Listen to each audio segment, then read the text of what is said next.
What loophole did you exploit for years before someone found out? I used to live in an apartment across the road from a casino whilst at university. They released an app where if you check in you get points that go towards free food and drinks.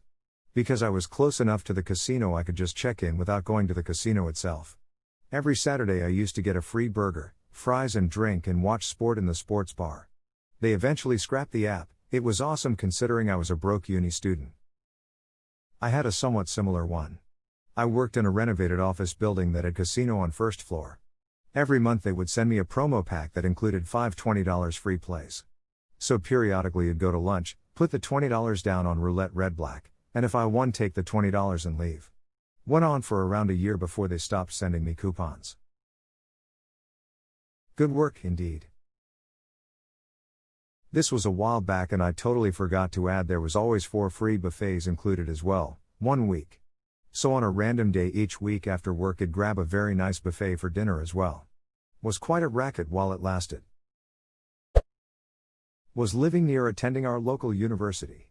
While working full-time in an economy in the midst of a recession I barely had enough money to pay the bills, let alone eat. Where I live is very well known for its tourist industry casinos, so I had quite a few friends who worked in it would tell me about these massive employee luncheon cafeterias.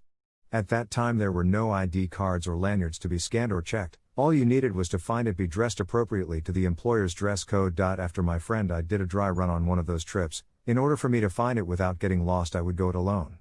For almost 3 years I had lunch dinner for free, learning the peak service times, the dead zones. Even got along with some of the cafeteria workers and custodial crews.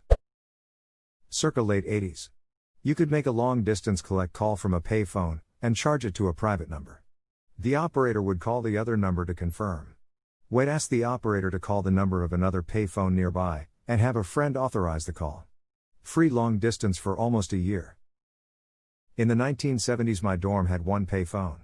My parents wanted me to call them once a week. I would make a person-to-person call to Toby DeSade, who was our cat. My mother would tell the operator he could not come to the phone. She would then call the pay phone. You have a collect call from Dad, the movie yes over, come pick 'em up. It's Bobby Adababa Eats a Boy. I still think about that commercial. I used to work at a grocery store and we had this era of the steak discounts. Hundreds of coupons for $5 off a steak were just everywhere for some reason. I found out that if I used the self-checkout and bought a steak that was less than $5 while using the coupon, the machine would give me back the difference in change. I ate dozens of free steaks and filled my change jar up nicely. Edit, typical holy shit this blew up, thank you for awards blah blah blah. But seriously, thank you. I've been alone in my basement for months talking to my pet bunny and today I felt like a goddamn rockstar.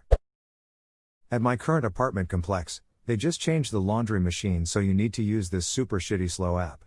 I found out if you press start on the app and start on the machine and then back out of the app while it's chatting with the machine will start but won't charge any money. Been washing and drying for free for a few months. App name is similar to Smalls or Small Payments Edit. Others in this thread use this app so I'm gonna hold back the direct name of it and y'all can use this trick for longer. Arby's used to have a take a survey on the back of the receipt and get a free roast beef sandwich. But when I got the free one, I got a receipt then too. I bought one sandwich, got literally dozens for free over the course of a year or so. I managed a BK in high school and they had a similar free sandwich with survey on receipt. That wasn't a loophole. It was intentional. Most people who would come in feeling smart for their free sandwich would grab a drink or other item. You'd be shocked how much restaurants make on soda. The margins are 500%. Which is funny considering most places sell it for so little.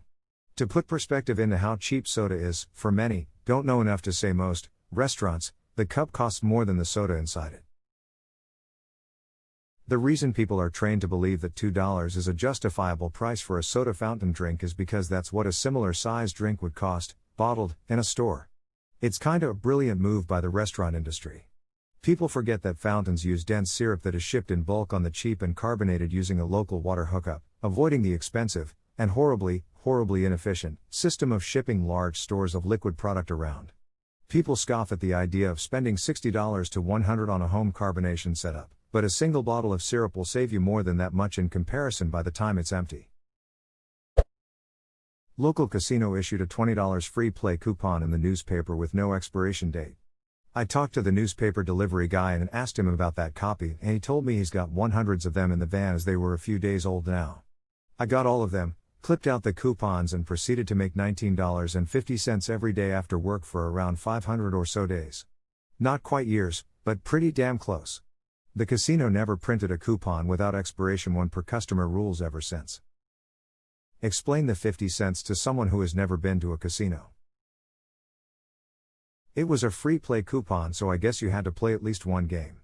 Hand in the coupon and get $20 credit on a slot machine. Spin the reels once, then cash out the remaining $19.50 as your winnings.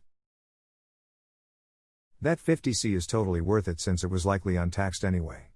And, however small, there's chance of winning on top of it. Also, it's not your 50 cents. It's a coupon's. Back in 19,992,000 there was this web advertising company called AllAdvantage. You could install their ad banner on your computer and it would occupy like the bottom 15% of your screen and show you ads, and AA would pay you for the time you were exposed to the ads. Of course they had basic measures in place like stopping your accumulated time if your screensaver came on or your computer went to sleep. But all it took was a simple program that would keep your mouse slowly moving while you're actually away and the AA clock would keep on ticking.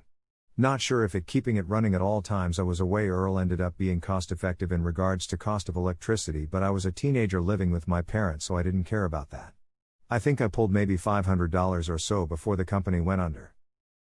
Fun fact, AllAdvantage used zip codes to check if you were an American citizen. They asked your name and zip code to have an account, and they were amazed because their most popular neighborhood was an incredibly affluent Californian area. Basically, people from outside the US would make an account and use the only zip code they knew. Beverly Hills 90,210.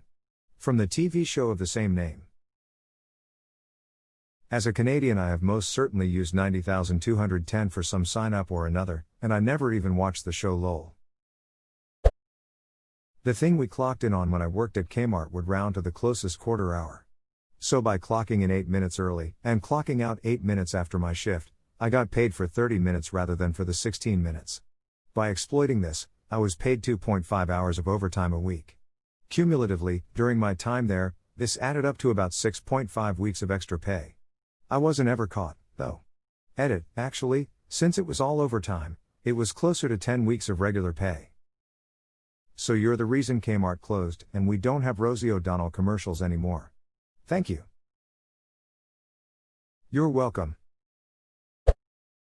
When I was a kid there was a payphone down the street that if you put your quarter in made a call but no one answered it would give you back 2 quarters. Went there all the time and called home when I knew no one was there to answer. My friend and I would go around to the payphones at the mall and do the trick where you repeatedly press the lever that hangs up the receiver and out popped a handful of quarters.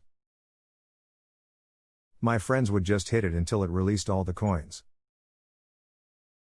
You can do this with humans too. Okay, Mario.